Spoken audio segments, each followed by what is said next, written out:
Hello and welcome to Living a Culture of Life podcast by Human Life International. I'm your host, Colleen Haupt, and I'm joined today by Dr. Pat Fagan. Welcome.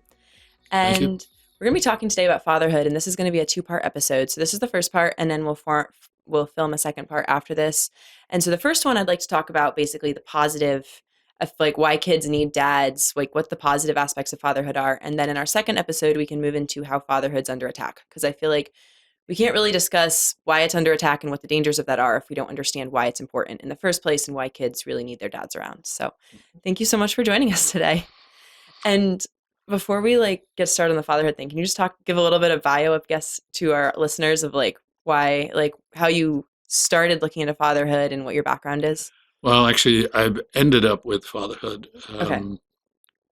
Grew up in Ireland, grade school teacher, then went back to college to become a psychologist, clinical.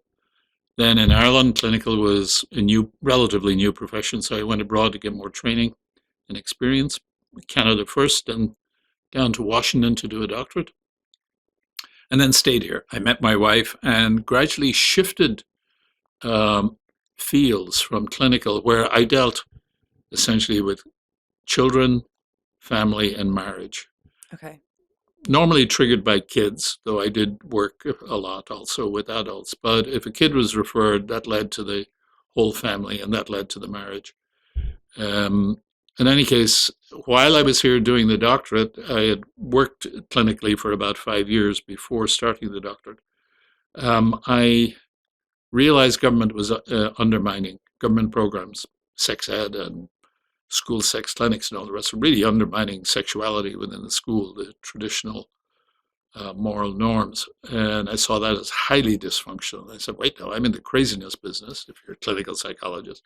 And this is the biggest craziness out there. So I gradually switched. It wasn't overnight, it was over about 2 years. Switched into public policy. Okay.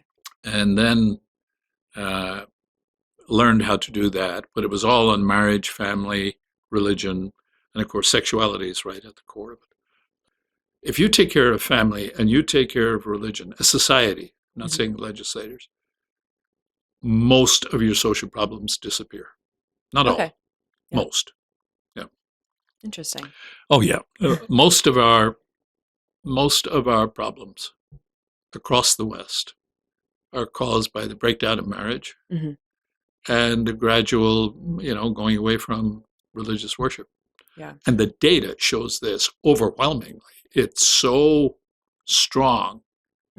It's a real crime that academic social scientists, don't make this available to kids in college. It makes sense that if kids are growing up in a stable unit, then they're going to be able to be stable citizens. And then if you have a father needs to be able to provide, so he needs to be working, so there needs to be some kind of economy. And it makes sense that if you have a strong family, you're going to have a strong culture surrounding that and a strong society. And you need worship for that. Okay, yeah.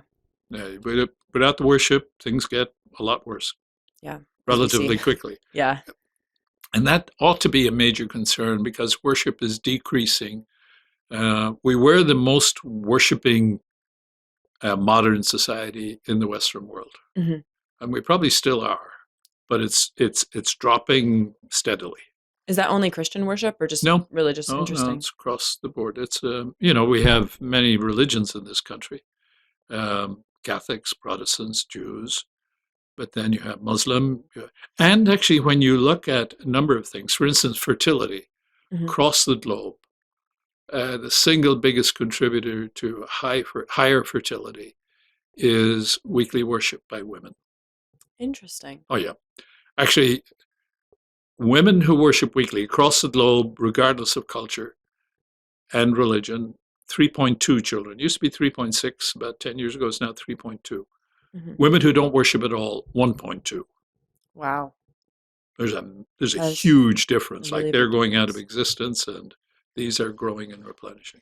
Interesting. That's a really fascinating. I've never thought about the connection between worship directly on someone and their fertility. It makes sense in the general idea of Well, let me give you the first one that I came across when I was doing a dissertation. Okay. A new one in sociology while I was at Heritage, and using the Ad Health Survey, which is one of our biggest and all the rest. And I was doing it on these topics of intact married family, all the different family structures, and frequency of religious worship, and looking at their influence on all sorts of things. The kids who do best in high school, Mm-hmm. combined scores, if you take math and English as good representative, combine those scores.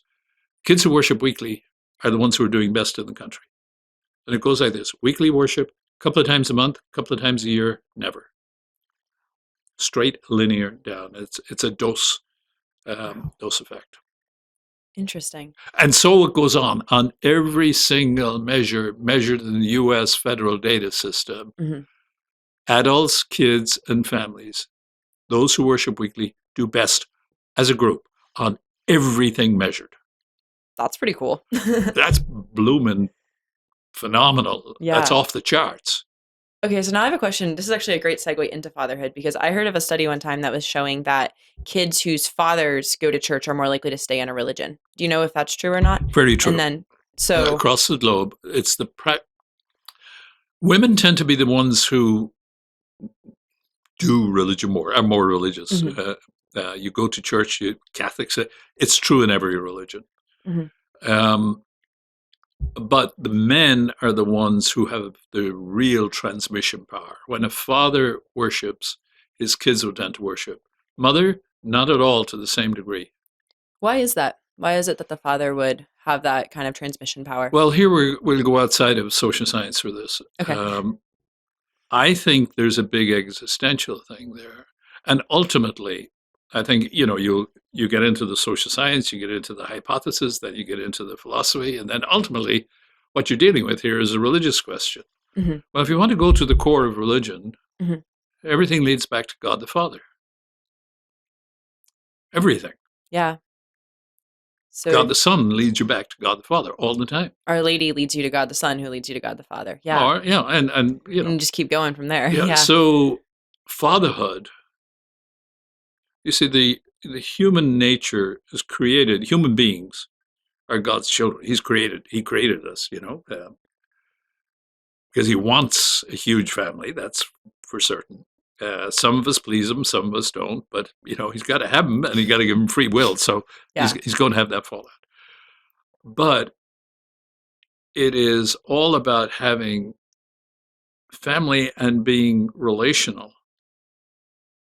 And all of it leads back to him because that's where it all started. Hmm.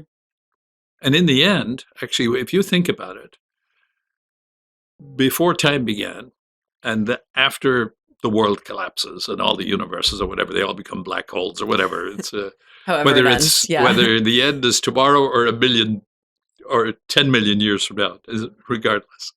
Ultimately, at the end, from Adam through the Old Testament, Abraham and all the rest, David, up to our Lord, from our Lord through the church and on into thing. And then eventually there's going to be an end and it's all over. Why did God do all that?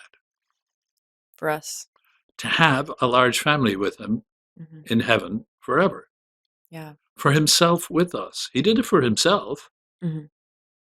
He did it for us. That's his great love. But he's the one who did it. Yeah. And anything he does is always to his own good. It can't but be otherwise. But he also didn't need us, but he still did it for, yeah. Well, I'd forget about he didn't need us. That's a theoretical thing. We're here. We're his. He doesn't want it any other way, and he wants us. Yeah. He wants us. I don't care whether he needs us. He wants us. Yeah, that's okay? kind of more the distinction I was going for there. I agree with the theology, but it's an abstract angels on a, the point of a needle sort of thing. So if we're going to go off of God the Father then, so why on a human level, why do kids need their dads? Well, first of all, they need them to come into existence. Well, yeah. No, and that's huge. Okay. That's huge. That's the beginning of it all. And one of the massive violations of human rights in this country, like women forget that. Yeah, I think it's easy to take for granted. I take it for granted. God help you if you take the mother being necessary for the kid for granted. That's true. You will be rightfully drummed out of, whatever. Yeah. But the same is true for the father. Yeah. Now his contribution, people say, well, his contribution, it's 1/10 10,000th the size. This, the one sperm is 1/10,000th the size of the egg. Hmm. 10,000 times bigger. That's huge. But it massively transforms everything and begins life.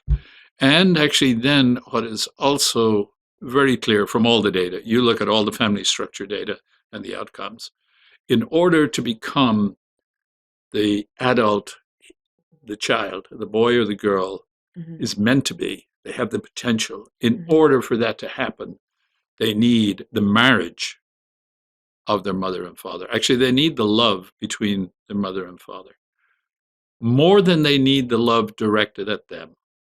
Interesting. Can you expand on that a little bit? Yeah, Because it was one of the first big insights I got before I came to the doctor while I was in Canada. Half my practice was with severe psychiatric patients, and that was really doing tests and getting the diagnosis. But where my interest lay was on the other side, Mhm. and that started with children. And typically, I'd get referrals from pediatricians and family practitioners. And the typical referral was, Pat, would you have a look at this kid? This is a mid child from 4 to, we say, 8 or 9. Have a look at this kid. I don't think there's nothing medically wrong with him. I think it's psychological.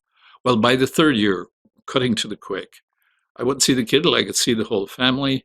And if I had a 3-year-old, then I could very quickly, or much more quickly, figure out what was going on in the family, because 3-year-olds say everything. It's true. 4-year-olds have learned to keep their mouth shut, but 3-year-olds say it all. No filter at Um, all. and then I would peel the parents off because I'd see where the conflicts were, Yeah. take care of that.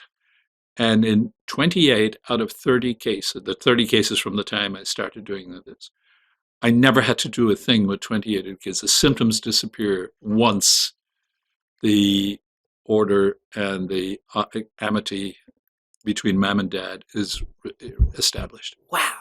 Like, I guess, like, I know in theory that the relationship between the parents is important, but it's interesting to think that it's that fundamental. Like, the parents, like, their love for each other is so important because you would just, like, naturally assume that the amount of love that a child is getting from a parent is going to be more influential on their life. But that's really fascinating that it's the love between the mother and the father that leads to that. And it makes sense. Within the family, once it's there, that Yeah. is by far the strongest thing. The way I would sum up the research for married couples is, look, you can benignly neglect your kids if you take phenomenal care of each other.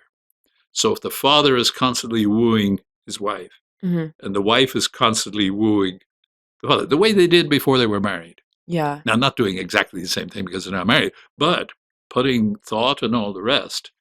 Like, I would think a good norm for even those who have large families and lots of kids is a date once a week. Now, Okay. that doesn't mean going out, because if you've got lots of kids, you Hmm. may not have the money to Yeah. go out, but you can still have a date. And the kids can get to know, like Wednesday night, 8 o'clock, mom and dad's date time starts. And they put thought into it. A mother puts 2 candles or 1 candle on the table. She gets dressed, and made up and all the rest of it, the way Yeah. she would have done when she was hoping to win this fine young man as her husband. Not And taking him for granted in a sense, like oh, the very putting, opposite. yeah, The like very investing in. opposite. That's wooing her husband. Interesting. I I guess it would think be like, I don't know, I have the image in my mind right now of like a overflowing teacup. Like if they're both pouring into their relationship, it's going to overflow for the kids. Like the kids are going to benefit from it and it's going actually to, they see it, they sense it, yeah. they absorb it. Does it help It's them almost have, like osmosis. does it help them have, I guess, better relationships later on too, if they've seen Oh, what a healthy relationship looks like? Is that, look, you can't. The biggest education, the biggest, longest premarital course is what the kids experience of their parents' marriage. That is the most powerful pre-Cana there is, that makes sense. for good or for ill. Yeah. Like That, if there are things in the marriage the parents are not taking care of, that's going to damage the kids and likely damage their marriage hmm. and even their grandkids' marriage. How do you get out of that? Thought, prayer, friends, therapy, there are all sorts of ways to get out of that, to Because I feel break like, those cycles once you realize it. yeah, but you have to recognize it first. Yeah. Yeah. Oh, well, You or your spouse will recognize it. That's true. So going back to the fatherhood thing, then how does you like obviously fathers are Oh important for yeah, the yeah. existence of the child. How do they help the child like growing up developmentally? Are there any like Oh look, I mean, I know that like that's like a really broad topic. So like are there anything specific that stands out to you of like why young children need a father present? Like I guess I know of men who have said that they thought that being a good dad is just being a good provider. Like you go to work and you bring the money home. So it seems like the father's actual presence in the home is also going to be important for the kids, that it's not just actually, working all the time the and giving father who money home. sees his job as just being a provider has it all wrong. Okay. Can you go into that It's a little bit good that then he's a of provider, how you but address his that? conception of family and of marriage is wrong Okay. and dysfunctional and is going to hurt his kids. That's putting a lot on the line Yeah. because he's actually staying distant from his kids. And what the kids need is the very opposite. Okay. They need a dad. Actually, here's if you want a shortcut. The shortcut for being a good father is spending plenty of time playing with your kids Okay. from the beginning. Can you expand on that? I'm curious. Like what like Well, because the dad is the big vehicle for the kids getting confidence in themselves. Look, you think of this in your own mhm. for a child to see the delight in their father's eyes when the father comes to them. That's the single biggest gift a dad can give.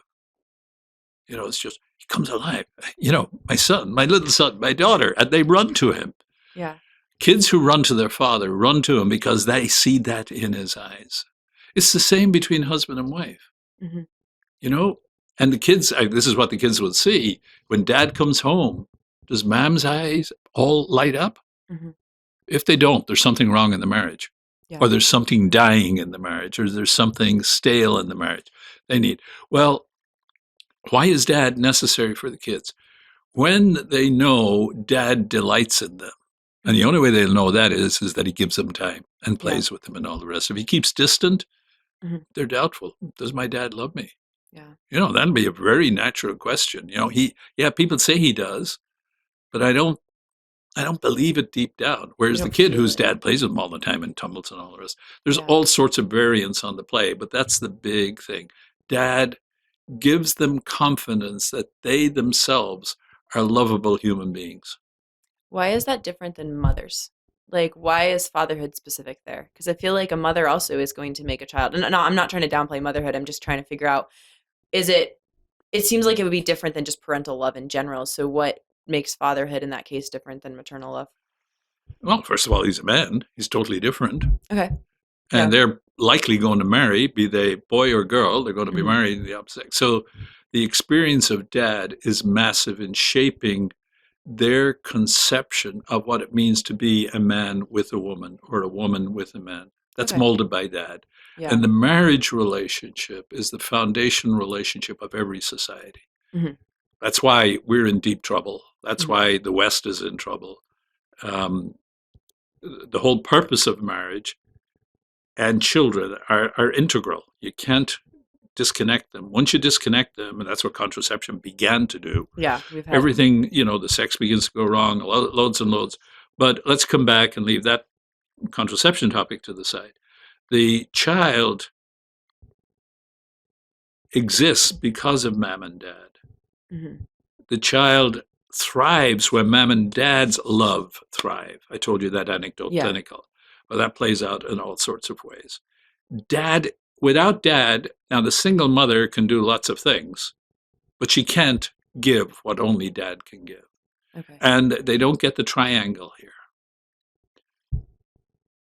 Like, if you have a single mom, you don't get the triangle you're No, saying? what you can't because Yeah. dad Because isn't dad's there. not there. Okay. And Yeah. and she actually the love and the functionality of the single mother family holds quite strong actually because single mothers tend to be very devoted to their kids. Hmm. And that works fine up to about 8, 9, 10, somewhere there. And then it Hmm. begins to get difficult for them because the kids are getting towards the teens. And this is where, the male female difference and aspects Hmm. of the pre puberty and then the puberty.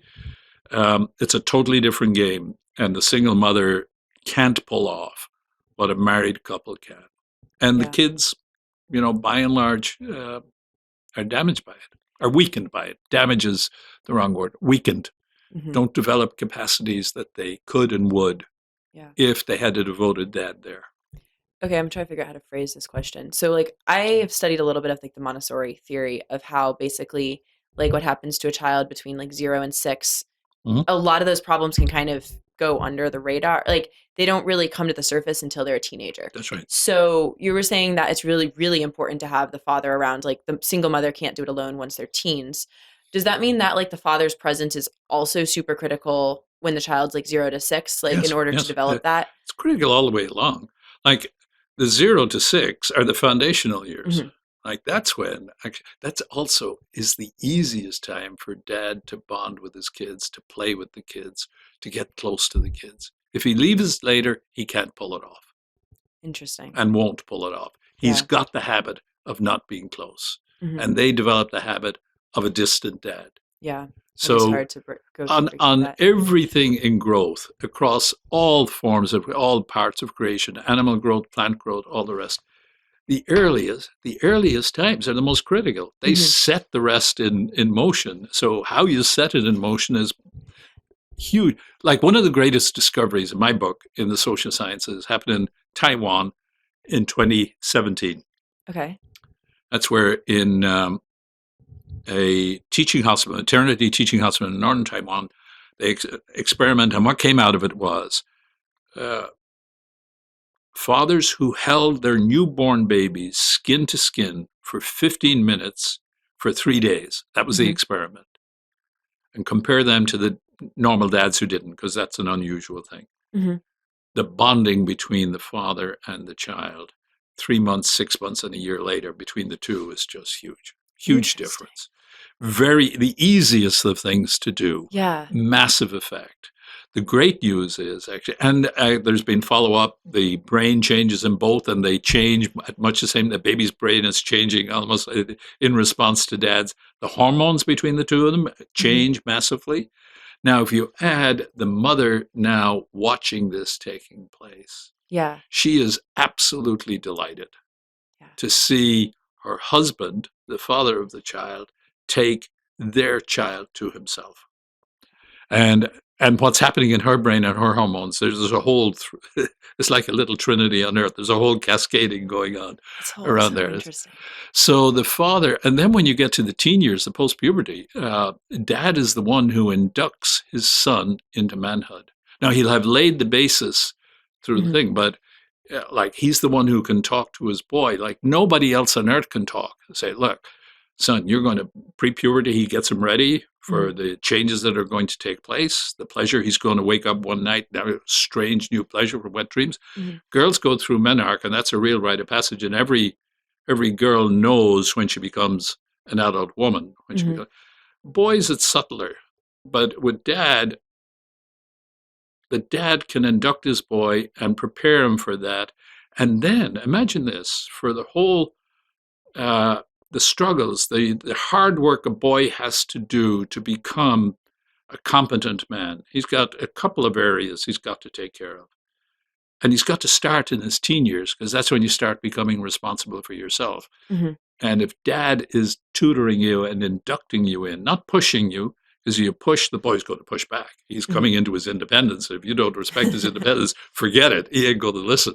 So it takes, that's where the love of the dad and the boy's confidence in his dad, that's all laid down pre-puberty, Yeah. starts way back. If dad and the boy are close, the boy is going to listen to his dad because he loves him and he has confidence in him and he knows his dad is out for his good. Yeah. So, particularly the whole struggle to be pure and to put the ideal of purity of heart. Look, son, I want you to marry the most beautiful, drop dead, gorgeous, virtuous woman you can find. Hmm. Okay.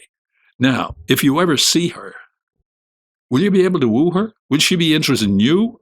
If she's that great, are you going to be great enough to attract a great woman?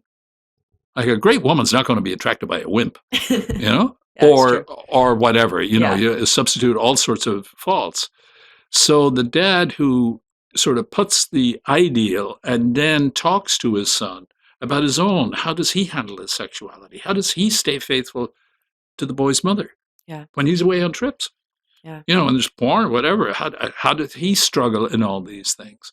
So there, that the dad is essentially leading his boy into manhood, Hmm. early manhood, the necessity of prayer, how to treat girls, how to grow in that. But a lot of it is how you master yourself interiorly, Hmm. how you study, because the study is the preparation of work. And that great girl ain't going to marry a guy who can't support her and her kids. Yeah. It's amazing. Guys don't realize this. I overheard, it's one of these things where there was a whole chat going on. These were girls in their young 20s when I was at graduate school. Myself and a bunch of guys, we were out walking with girls. But the girls got into a group and dropped behind, and we were in a group up ahead. My sneakers became untied, so I was tying them, and the girls' group came up. And when I realized these all wonderful young women were assessing the income potential of me and my buddies up in front. Now, I'm sure that was a conversation that women often have, but never let men know. It's like one of these secret conversations women have. So actually to tell this to your son, look, women assess you. And that's true across the whole animal kingdom. Yeah. Where you have male and female, birds, it doesn't matter, cows, whatever. The ones that are interested are the guys who can, that's not the only thing for a girl, but it is a significant thing. Hmm. If I'm going to marry him, can he take care of me and the children, particularly when we're very vulnerable? Yeah. And a lot of those other things. That's how a woman will assess a great guy. Yeah. Now, you can see the role of dad there. Hmm. Now, take the boy who doesn't have a close dad. What happens to him? How is his sexuality formed today? Yeah. God help him. With the internet, with porn, just those two things for a start. And they're going to hit a point where they don't want to, like, their mom to be telling them how to do that. Like, even if a mother's like, don't get into that, then they're still not learning it from a man. Like, they're going to be more likely to listen to some man on the internet talking about women than. Yeah. Like today, just given the state of the world, dads are needed even more. Mm-hmm. And as a result, actually, one of the things that came out, my consideration of these things, and it occurred to me decades ago when I was assessing the impact of different UN treaties that we have taken, and lots of the world have taken on essentially marriage and family stuff. Mm-hmm. And there's a few things I didn't like, but every single one of them would have been cured if a particular right was in there. And that's the right of every child to the marriage of his biological parents. Mm. I think that is, well, I don't want to start weighing one against the other, but I rank it right up there with the right to life. Interesting. And as a matter of fact, if we teach that to our teenagers, they begin to see, and we not only just delve into it, why is this? And it's an inalienable right. It just comes like the baby, the fetus, didn't ask to come into existence. It was you, Dad, and you, Ma'am, brought me into existence. Mm-hmm. Now you owe me your marriage, because without it, I can't become the adult I meant to be. Yeah. Okay. That sounds like a whole other podcast episode right there, because I'd love to delve into that. Well, more. I'd love to delve into that and get that. Let's do it. Yeah, because there's so much to unpack there. And there's a huge amount. Yeah. Yeah. But without dad and without the marriage, they won't become, and that's what happened all around. We can see we have a crisis of all sorts of, and the male and female are dropping behind because you get this huge disparity between males and females increasingly in high school, college, all the rest. And none of the experts, I have not heard one point this out. The girls, by and large, stay with their mother when the family breaks up. Mm-hmm. And she's a pretty strong woman to take care of the kids, go out to work, and she's got a full life. The girls are getting modeling of a strong woman. Dad is absent for a huge amount. Okay? He has no model. Yeah. And what's more, what we'd get into in the second podcast, but in any case, it's the difference that's making the huge difference. The absence of dad at home is causing this male, female, and there's a lot of other things pushing it, but they're all pushing the same direction, causes this massive disparity between males and females now. Yeah. And what you look to as like if a girl is looking at a single mom being like, that's what it takes to be a good woman. That's like what it to be a strong woman, and you just assume that men aren't going to be in the picture. That's going to mess with how that she woman views cannot femininity. deliver for her sons No. what her marriage to a good man would deliver. I don't even think she can deliver for her daughters what having Exactly. like speaking as the daughter, like, and having seen like friends and all that, like seeing girls who go through like puberty and like deal with like anxiety or depression or whatever, girls who had strong father figures were able to work through that a lot easier than girls who didn't have a father or didn't have a good strong father figure in their life. I think that they get hit harder with that, just like being able to feel like you're worth being loved for who you are, and like all the insecurities that come with middle school, high school. If you have a good relationship with your father, you're able to kind of stand your ground better going through that than girls who don't have that. So even like obviously they're important. I mean, they're important for both children, but like obviously they're important for helping their sons reach masculinity. Yeah, I've been emphasizing the masculine side, but there's the distaff side is there. I can just speak to the daughter side better. Yeah, but you know, the daughter who sees that she's the apple of her father's eye, that he delights in her presence. Yeah, but that's the obvious ideal of every girl. Yeah. That I be daddy's girl. And it sets her up for what she's looking for in relationships with men. Yeah. And what she's going to expect from, not like she's expecting her husband to be a father to her, but that's what sets her up for like what makes a good man and what makes a good husband. I can show you the data, by the way. The closer a girl is to her father, the less likely she is to get involved sexually with boys. That makes sense. And when father is absent or distant, as she hits, puberty, post-puberty, and now she's a young woman and she's fertile and all the hormones and all the rest, she's seeking a male. If dad is not the one filling that, then she seeks him out there. Yeah. And of course, the male she's going to pick up is not likely to be the best. Yeah. Yeah. Well, that's been a really interesting conversation on fatherhood. So I'm going to wrap up this episode, and then we can film the next one, which will be on how fatherhood's like under attack in today's world and what we can kind of do about that. And so to all of our listeners, tune in next week for the next part of this series. Thank you so much for listening with us today.